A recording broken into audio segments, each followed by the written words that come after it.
Welcome to episode of Sitting Courtside. We are on season 5. I think it's episode 7. I actually have no idea. It's 7 or 8. Congrats to anyone that actually knew that before I said it. We're coming off of a weird week of college basketball, a little bit later episode in the week because there was nothing really going on. However, huge Saturday.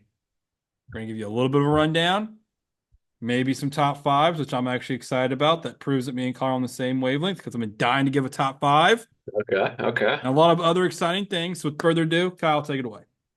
All right, yes. I wanted to start off with a little bit of a game instead of going through a recap of what would be just way too many games to go through. I thought we could do more of a would you rather where we can Yeah.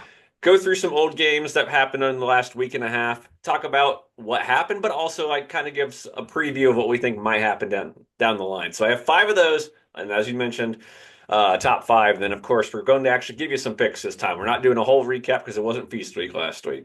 Yeah. So we're pretty much all into conference play. We've seen double-digit games from almost all the really good teams.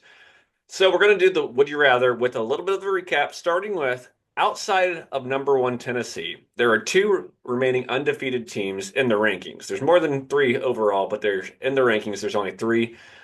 Would you rather, as a series contender, who do you think is a series contender to win their conference? Florida in the SEC 9-0 or Oklahoma in the Big 12 who is 9-0?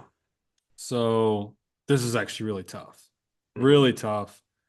I've said this before. I don't know if I can trust Oklahoma yet, Yeah.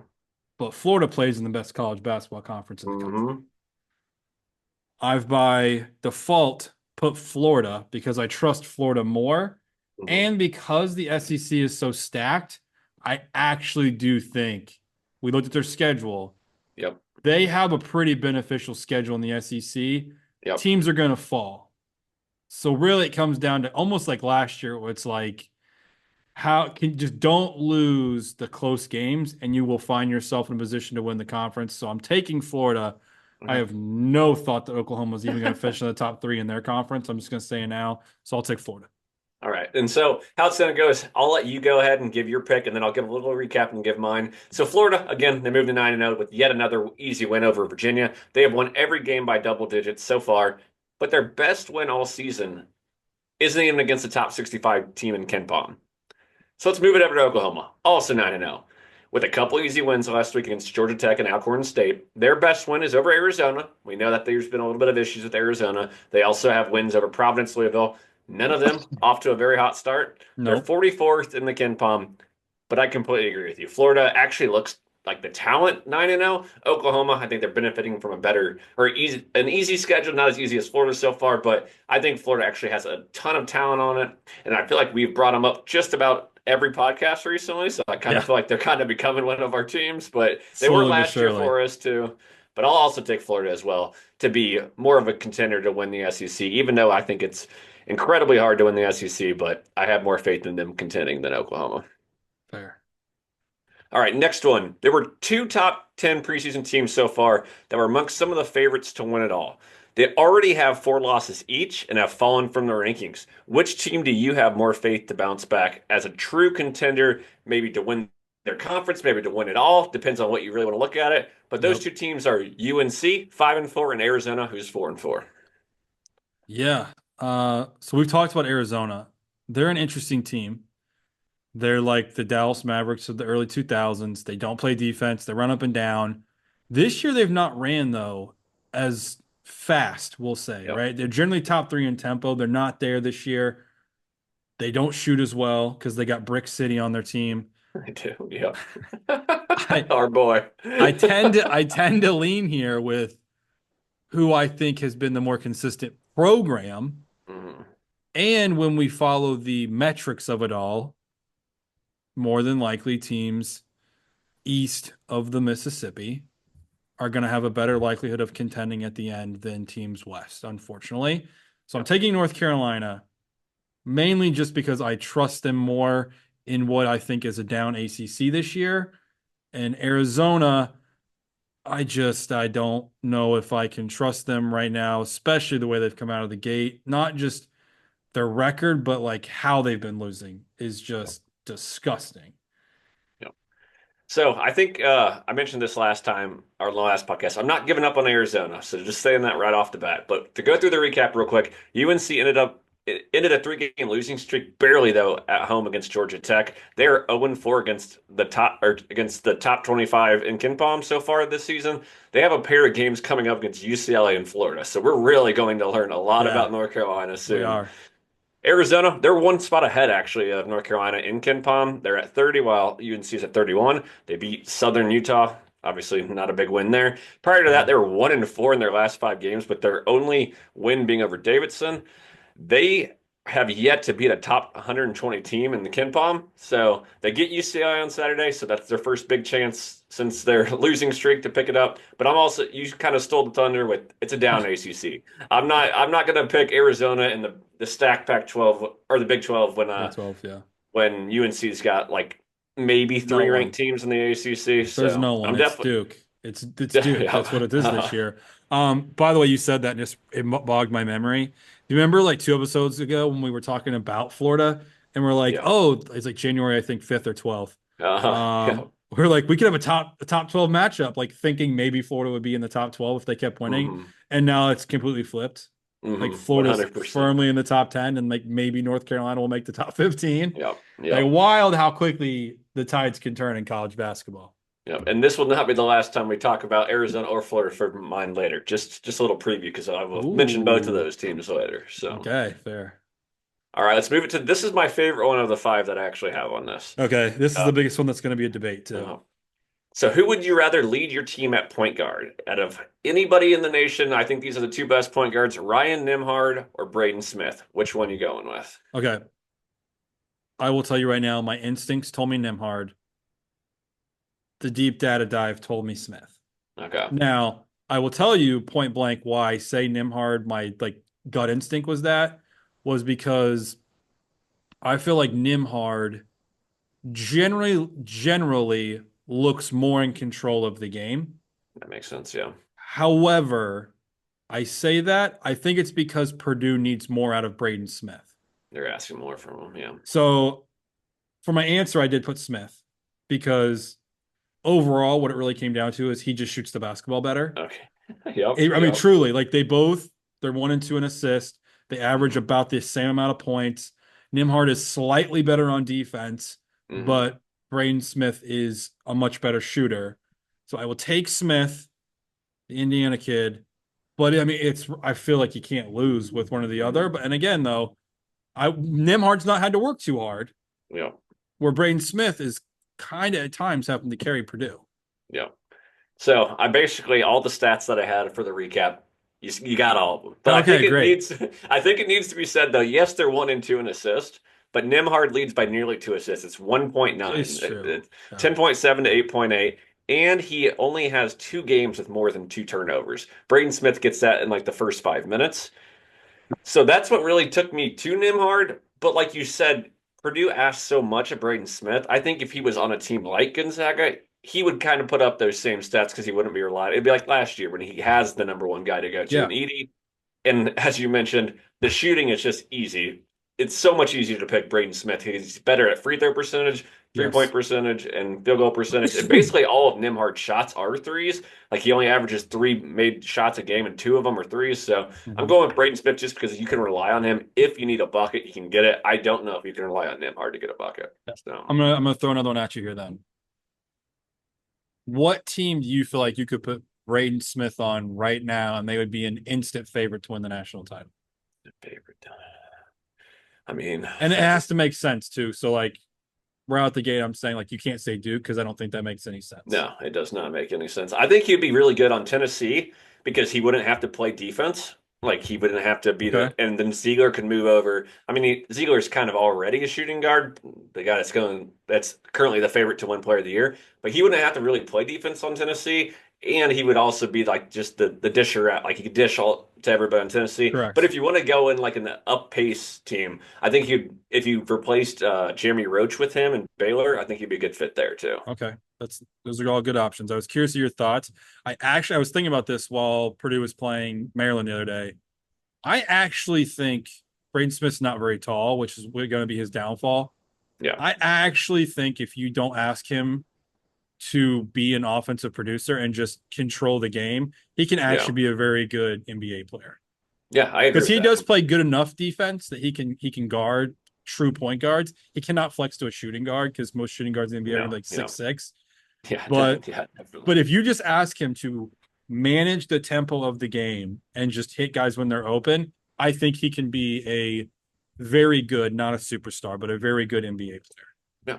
He kind of like this is kind of a long shot just because this guy's been in the NBA for so long, and but it's in the state of Indiana, so I watch him every time he plays. TJ McConnell, like where you don't have he can't like Yeah. he's not reliable from three, but he's incredibly good in the paint and he always finds the open guy. Kind of a I mean, that's the loftiest expectation you could have for Braden Swift, probably, but I think that could work. Yeah.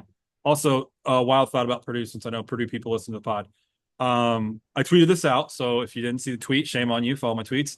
Um, I feel like Purdue lost all of their mojo whenever Kaufman ran shaved the head. Yeah, I agree with that. On that front though, I feel like if he just was like slightly taller, you could almost convince yourself that he's Zach Edey because he looks exactly the same when they show him from the back. Like he's Yeah, got a wide base. He clearly looks much taller than everyone else on the floor, which is probably because Purdue just runs a small lineup now. And he's got like the yeah, shaved head kind of. I'm like, yeah. maybe I'll still Zach Edey, but not because you're like 5 to 8 inches shorter than him.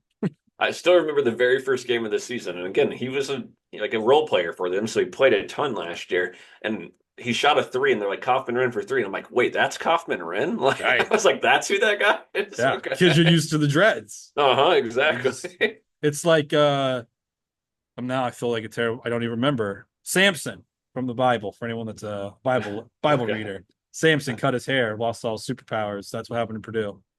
Is that going to happen to Derrick Henry in the NFL? Because That's a he good cut off, question. yeah. That's a good question. Yeah, what a psychopath move, man. Do it for like 15 years and then now decide to do it? Yeah. Uh-huh. Whatever, though. All right, next question. Let's go.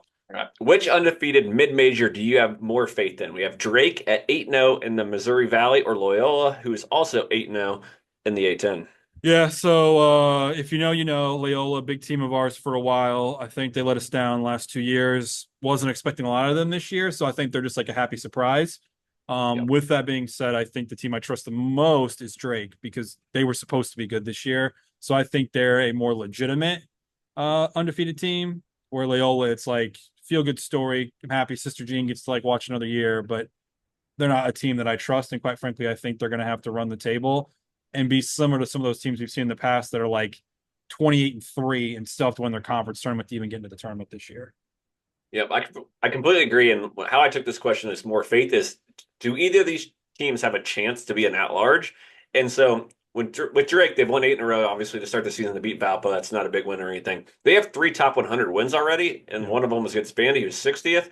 They don't play a team that's ranked higher in the Ken Palm the rest of the season than 66th. So I actually see a way they could go Oh 31 and yeah. 3 or something Oh yeah. like that and actually get an at-large. Meanwhile, though, Loyola, they haven't beat a team that's even top 110 in Ken Palm, and they play seven teams that are in the top 90 the rest of the season. A10, obviously, much better conference in the Missouri Valley. So just based alone on that and faith, I'm going to go with Drake because I think Loyola is going to have a rough time in the Yeah. conference. Yeah. 100%. All right, the Big Ten now. If you haven't checked DraftKings recently for their favorites, it is no longer Purdue, it is no longer IU, it is no longer Michigan State. There are two new favorites to win the conference. It is Michigan at plus 425 or UCLA at plus 400. Out of those two teams, who do you give a better chance to win the Big Ten? Well, I just say tremendous value on Illinois still. Yep, yep. Congratulations to all of you. But I'm going to take UCLA because of Cronin. I trust Cronin way more. Okay. And there's just something about Michigan basketball that I can't like. I Yep, don't know I what it knew is that. about them. They have like this dark cloud over them. Like, I hate you. All right. I knew we couldn't agree on all these. So let's just go through the recap real quick. Michigan It's fine. ended their 7 game win streak on Tuesday with a 2 point loss to Arkansas. We all know our opinion on Arkansas. Disappointing. So I was a little disappointed in that loss, but it was a neutral site game. They have 4 wins already, Michigan against the top 100, and they're ranked 25th overall in Ken Palm and top 15 in defensive efficiency. They're basically FAU from last year. They brought 4 out of the top 7 players from FAU over, so it's basically what we're watching. But the reason I'm going with Michigan is because UCLA, yes, they're 8-1. They had a big win Sunday over Oregon, which gave them their first top 25 win. but all their other wins are against teams outside the top 100, and their strength of schedule is the 10th worst in all the nation compared to 118 for Michigan. Mm-hmm. It's a typical Mm-hmm. Cronin team, slow and play defense. They're top five in defensive efficiency, but I just think Michigan's more talented, and I think we just already mentioned how many good teams are about to play UCLA. I actually am going to back Michigan with a better Good. chance to win UCLA than UCLA to win the Big Ten, but I don't think either win. But I'd go with Michigan if I had to pick. Nice. Well, I'm not saying that you're wrong. But you're I'm saying I'm just wrong. I'm just saying that you've been misinformed. Yeah. Okay. Perfect. Nice way to put it. All right. As Uh, you mentioned at the very beginning of the show, we have a little bit of throwback here. We used to give a top 10. I thought we might go a little long if we went through all 10. yep. So, about a month into the season, I thought we could do a top five. Let's go back and forth. I'll give my five, you give your five, and we'll see if we agree or not. Okay, go for it. I'll let you All go right. first. All right. My number five team is going to be Kentucky, 8-1. Their only loss is a road game by 4 to Clemson. They Yep. have 2 wins over top five teams in Ken Palm, Duke, and Gonzaga, so they're my fifth team. Do you want to give your fifth team, or do you want me to Yeah. go all the way through? No, that's fine. Well, I like this version of it. Yeah. Okay. Number 5. Again, you haven't listened to the show. Just be prepared. You're gonna get upset with me. Yeah. This is the way this goes. Number 5, I'm gonna dub them a now early favorite since the season's going as a pod team. Okay.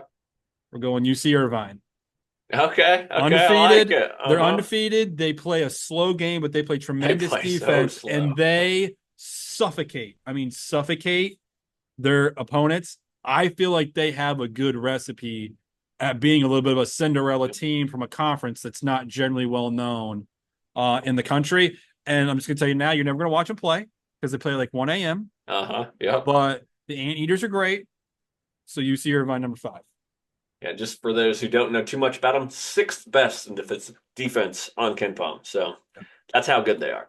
All right, my number four team is Iowa State, 7-1. They are top 10 in both defense and offense. They have 2 top wins against the top 32 in Ken Palm, and their only loss is to Auburn by 2. So I have Iowa State at number 4. All right, fair enough. Number 4 for me, it came down to 2 SEC teams. They both have not had to play anybody. And when you know, we've already talked about how they've not had to play anybody, but they do have a good offense and defense efficiency. And that's kind of what it came down to me, or come down to it for me. So I'm going at number 4, Tennessee. At number 4, okay. Yeah. Yeah. So I'm telling you, people are going to get upset. Yep. It's going to happen. All right, number 3, I'm going to go with Florida. We've talked all about Florida, but why not continue to talk about them? They're 9-0. In both the AP and the coaches poll, they have them at 7-9, which I just think is a little bit ridiculous. Their strength of schedule is only 20 spots worse than Iowa State, yet the coaches poll loves Iowa State. They got them at number 3. So does the AP. They are undefeated though, and they have dominated by double digits in every game. So I put Florida at number 3. All right, fair enough. My number 3 team, I actually think when they're playing their best basketball, is the best team in the country thus far based on the eye test.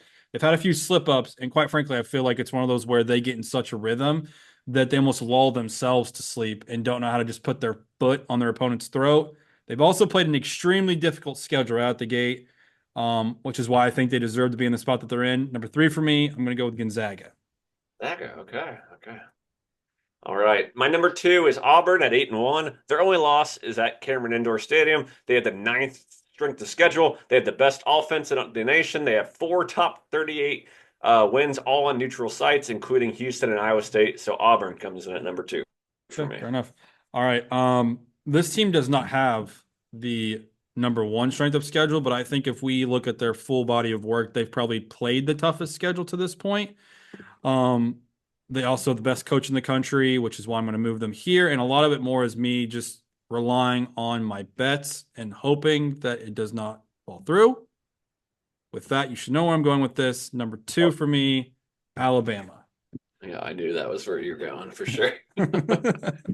All right, my number 1, you've already mentioned them. I have Tennessee, 8-0. They have been incredibly dominant. They've won every game by 13 or more points. They have only 1 top 15 win, but they have 4 top 100 wins already. And they have a huge matchup this weekend against your boys, the Illini. So I think Tennessee deserves to be my number 1 team. All right, fair enough. We're going to hop on a boat. We're going down the river. You can't hold it against them when they lose at potentially the toughest place to play in America. My number 1 team in the country is going to be Auburn. Okay, Auburn. All right, I The like old it. I Pearl like Boat. it. The old Pearl Yep. Boat. You can't blame them for Yep. losing to Duke, okay?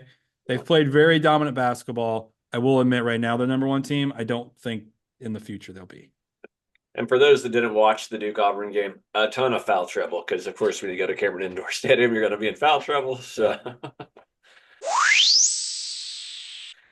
all right, we'll move it on to our last section. We're actually going to give you some leans, give you some bets. Obviously, we put out all of our bets on Twitter. He's at Mingo Made One. I'm at Kyle Cliffy. I don't know if you have your record up right now, but I Oh, have fallen geez. to No. 84 and 83 so far. 84, 83, and 3. So only winning at 50.29%. So I need to get on a roll. But while you look up your record, I'll go ahead and give my first pick. I'm going to go with Xavier plus the points on Saturday at number 22, Cincy. I know we've talked about Cincinnati before, but right now you're probably going to get at least 7 points in this game. Ken Palm currently has it as a 10-point win for Cincinnati, but I think their record is completely fake. All of their wins are outside the top 100, and they lost to Villanova. You know our stance on Villanova, not a very Mm, talented team anymore. Cincinnati plays incredibly slow. If you're getting 7+ points in a rivalry match, I love it, and I think Xavier is the more talented team, so I will take the plus points in the Xavier Cincinnati match on Saturday. yeah. So for me right now, oh wait, you have more? No, you Sorry. go. Go ahead. Sorry, I don't know why. I got it finally. I'm 63 and 60, by the way. Okay. Um, I'm due though. I want to say that out loud for everyone. I'm due. If you want to know how betting goes, this is a perfect summary. So last week I was 13 and 2. This week I'm 3 and 12. Okay. Like that's how gambling goes. I Yeah. was really up at the 56% and then lost 8 straight. Yeah. So 63, 60 and 1. Sorry, Okay. 51%. All Okay, right. So go ahead. you got a slight lead on me. No, go ahead and give your first pick. All right. Your first lean. I have 6 lanes. You said to only Oh give three. I wow. have six. Okay. We're going with the hashtag. If anyone needs to follow it, Saturday specials. We're going hashtag bet early, bet often. That's gonna be my hashtag for everything because we're betting early Literally and we're betting that. often. Okay. That means we're getting a slew of games. I only kept it to 6. I could have probably put 25 on here. Okay. Okay. First one I'm going with though, A&M Purdue over. Oh, love I that. Love that. actually now I'm gonna say this. This is me assuming that the market has self-corrected itself. I don't think we should be seeing anything in the mid 150s or higher for this game. If we're seeing that, I'm going to change my pace on this. I'm expecting something closer to like over under 149 to 150 and a half because though both teams do score the basketball, they both tend to play a little bit slower than last year. However, they can score in bunches. You So want what that's where Ken I'm Palm winning right has? now. Do what? Do you want what Ken Palm has for I that love to hear game? what Ken Palm has. Yeah. 72-69. So that would be One. great for your Yeah. 141. Yeah. There you So, go. all right, give another one. Since you got six, go right ahead. All right, next one. I am taking Auburn with the spread against Ohio State. I think that the marketplace is going to have this game much closer than it should be. Ohio State had that burst. We've talked about Ohio State actually and how great they are at shooting the three, which could Uh-huh. come back to bite you in this game because they could cover. However, I don't trust them, and I think that they have self-corrected themselves as a team. Water always finds its level. Yeah, Auburn should win this game by double digits. love it. All right, so I mentioned this earlier. Both we talked about Arizona and we talked about UCLA the entire podcast, it seems. Yes. Yes. I'm going to take Arizona money line against UCLA. It's not technically a home game for Arizona, so I think the line will be close to even. It's in Arizona, though. It's not at their stadium, but it's in Arizona. I think this is where they correct it. Again, we already talked about UCLA, how I feel about them. Much better record than what their schedule actually. It's been a terrible schedule so far. I think this is where they bounce back from their 4-4 start Arizona and they start getting it going. So I'm going to take Arizona money line against UCLA on Saturday. And if I look at Ken Palm, give me just a second to Go figure for out. it. They have they have actually have Arizona winning by 1, so they agree with me, but they expect the spread to be -2 for UCLA. So I will take Arizona money line. Interesting. Whoa, whoa, whoa. Why would I care about that, guys? What happened? I'm trying to do a search for a coach and they gave me the football coach. I don't care. I think this is. I don't care about that guy. It's the wrong All right. podcast. Yeah, who cares? All right, me, number 3 here. I'm gonna take Wisconsin spread and the Wisconsin Butler under. Butler literally this week was down by double digits to North Dakota State at home. They had no business winning that game. Come back, win late, which is just bizarro land. Shed again, no business. They don't score the basketball well either. I think you actually had them early in the week under 59 as a team total, I Yeah. think, on your list. It Yeah. wasn't even close. I think you probably had that game won in the first Yeah. It minute that it was easy. started. Very easy. And this is me also just hoping and trusting Wisconsin to do what Wisconsin does. I'm willing to bet they still put this game close to like 135, and they might hit 125 total for this. And then, like I said, Wisconsin probably will be a 6.5 point favorite. I think that's fair. Butler, I don't think is good this year. So, All right. I have to interrupt before you go on to the next one because that's my next pick too. all right. I have Wisconsin, and actually I think just based on what Kim Palm's showing me, it's going to be much closer to a pick 'em than it will be to the six, just because they Oh, only have it by Wisconsin by 3. It's probably because they've lost 3 in a row, but yeah. those are all the top 25 teams in Kim Palm, as you mentioned. Come on, Butler. Butler's been terrible. They've 2 of their 3 losses this season are against just terrible teams. This isn't the Butler everyone knows and loves. This team No. is not good. And that place, yeah, it's going to be played in Gamebridge down in Indy, so it feels like it might be a home game. That place is going to be full with people leaving the Purdue game as Purdue fans, so I don't think there'll be much of an atmosphere. And I think Wisconsin gets nice and right here, so I'll take them minus whatever spread it is. Yeah, I actually would say not being at Hinkle is worse for Butler It's because definitely. Indianapolis is a just a Big Ten town Mhm. city. Like there's plenty of Wisconsin people in Indianapolis. Yeah, 100%. All right, it's all yours. All right, number four, we're going with Louisville to cover against Kentucky. Pat Kelsey, coach there. God, you gotta love this guy. Tons of swagger. Came from a no-name program to Louisville. Probably didn't even deserve to have the job in the first place. But man, if you watch his press conference the other day, the dude has got something going on, and I just love it. I mean, he gets asked how he feels about his schedule, and Yep. he's like, hey, man, get free shoes, Yep. health insurance, kids are good, got a hot wife. That's huge. When a Yep. guy's throwing out the hot wife first year at a major program and you're getting ready to play Kentucky, He's confident. he's got something going on with that program. And I do think they're a really stingy team. I don't think they're a great team, but they're going to muck it up against Kentucky, who also, again, has Pope, first year coach. They've got nothing but confidence coming into that game. I think they might be a little full of themselves because I don't think they're as good as the numbers would say. I know you have them ranked in the top 5. So I'm taking Louisville to cover. And what I think might actually be a pretty big spread because Kentucky has been getting all this momentum from the media. And it's Big Blue Nation. So, Yep. Yep. I all right. like it. I like it. It's just me. I have to go with my next two Yep, still. you got to keep All right. going. You got Next you, one. you brought Next one. 6, so Next one. You referenced this game, and I think it's going to be a high scoring affair. I love the Tennessee Illinois over. ooh, yep. Illinois runs up and down, and they have shown even when they play slow paced teams, they will push them to score in big numbers. Hmm. Just look at the Arkansas game. They put up over 90 points in that game. I don't think Tennessee is going to shy away from that. I know Barnes is known for his defense, but he's got an offensive team this year, just like he did last year. And Illinois is not going to pull up. And they got amazing freshmen, 5 stars. We talked about it in the preseason episode. So I expect this game to go over. And then the next one, they're not going to be a pod team because I think they're just too much of a what's the word I even want to use here? They're like a go-to team for people to like that is a mid-major. But I do think they're a quality program. I've called them out as a quality program, and then they went and showed up for us.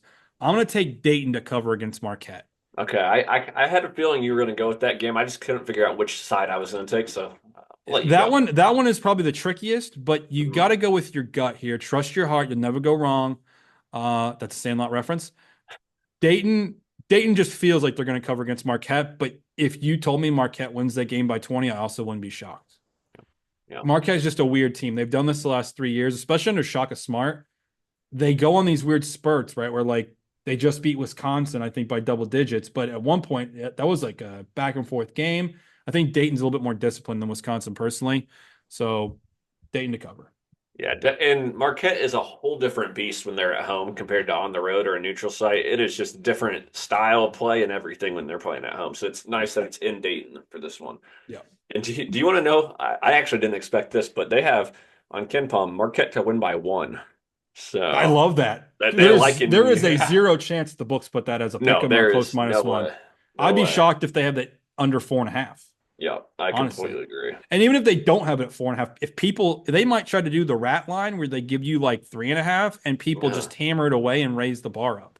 Yeah, I love it. I'm shocked that they have that so close, but that means That's they think Dayton's as good as we think. So no, I'm telling you, they're what's the word I'm looking for here? They're like like the team everyone wants to pick. I don't know what that word is. Not facade.